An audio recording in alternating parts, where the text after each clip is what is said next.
All right, we've got Dave and Cody here with us, and they're going to show us what camp looks like to set up. Dave, if you want to give us a rundown of where everything is and why, and how it's supposed to be set up before the race starts. Okay, you usually start out with an 8x10 wall tent, and like I said, it sands up that way. You try and sand it up as nice as you can to start with.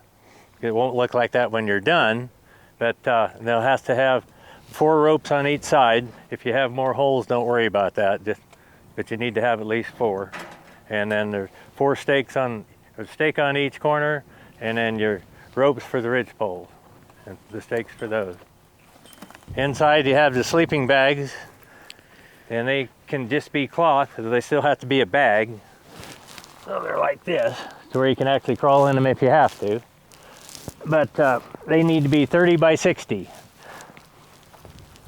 And then, like I said, then we put on ours, in order to make them work, you can put a piece of pool noodle or whatever in the end, or wrap a towel up, and then just get him close and hang on to one end and just throw the other end, and it'll usually lay pretty flat. It's pretty nice, Dave, to be giving his secrets away. Because otherwise you look pretty silly hanging around in there going, are you ever going to get done? No, it's not pretty. Okay, then you have just your regular old panniers.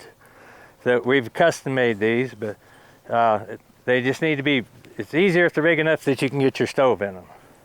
And then we like to pad the bottoms of them, because the pack horse always gets too close and rubs on your leg and tries to poke a hole in you. The axe and tail will have to be in front of those. They both have to, the heads have to face different directions. If they are not, if they're like that, or if they're crossed, that's a penalty. How much, I don't know. We'll leave that to Chris. For the, over on the other side, you have the matty has to be 4 by 6. And then you sit your saddles on top of that, and the pads on top of that. That's how it has to look when you start. And put your lash rope any place in the front or outside, whatever's convenient for you. And then when you're all done, the saddles go underneath, and the pads still go on top of the saddle, and then the matty covers everything when you finish.